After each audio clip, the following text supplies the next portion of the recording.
don't know. I think I became interested in jewellery subliminally. I think my mother didn't have a very important jewellery collection, but she had kind of eclectic things that she collected from around the world. So I suspect that is what began, how I began getting interested. I certainly didn't think I was going to become a jewellery designer when I was young.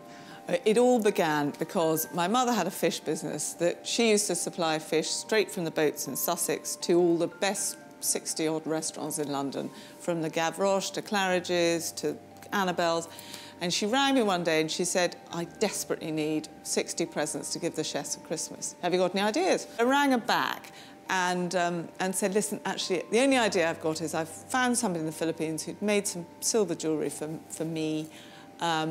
Why don't I find a picture of some fish in a book and we'll make them into cufflinks? My interest turned into a business after I'd been to see Harvey Nichols, who loved the fish cufflinks that I showed them and asked me to go away and design a collection. I think what made Links of London really grab people's attention, it was at the time, you know, nobody was really wearing... it was very difficult for women to buy their own jewellery. You could either go to the county jewellers or to the high jewellers, Cartier or Tiffany, but there was nothing in between for women wanting to treat themselves or treat their friends.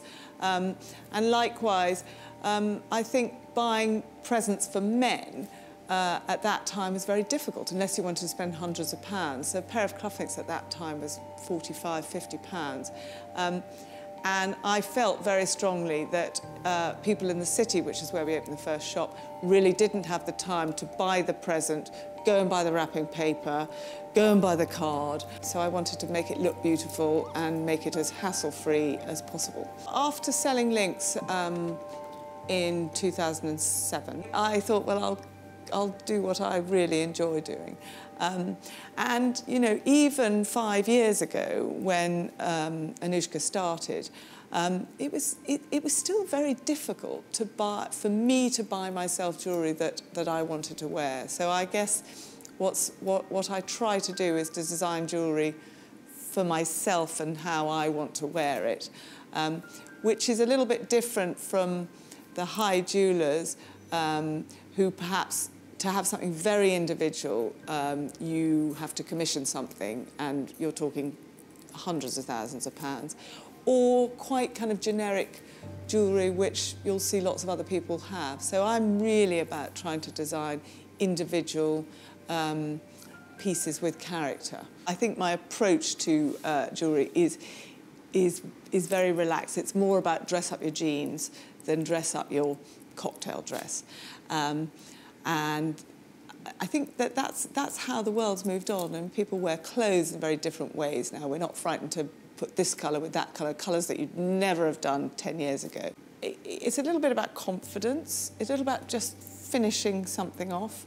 You know, back to my point is, you know, actually if you've got a white shirt and a pair of jeans and a fantastic cocktail ring, you're pretty much dressed. And I think that's whereas if you've got a white shirt and jeans and no cocktail ring, probably not quite as finished. So I think it exudes confidence, it exudes people's character.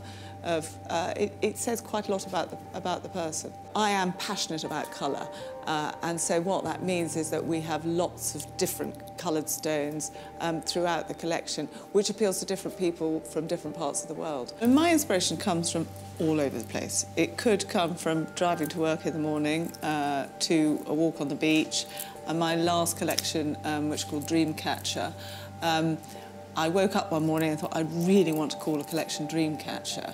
I had no idea what it was going to look like.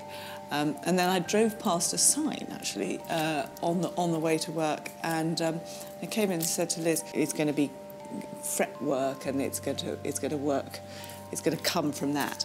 And from there, I'll try to work out what metal it should be, what's the kind of feeling. And Dreamcatcher particularly, I wanted to be very, very feminine. I have always seen jewellery and art as very aligned, and in fact, when we designed this boutique, it was very much designed around having art around the edges. And in fact, I work very closely through a project we have called Art at Annoushka, with artists from using different mediums. So this pomegranate, which I wear pretty much every day, was part of a collection I did with Manuela Zevodaki, who really designs huge sculpture, 6-foot sculpture, but using lost wax casting, which is exactly how you make jewellery. So there's a tremendous alignment, I think. We're obviously available online, and we see increasing amounts of people who are buying online. But because we are in all the key department stores in Harrods, Harvey Nichols, Liberty, etc., you see an incredibly international client.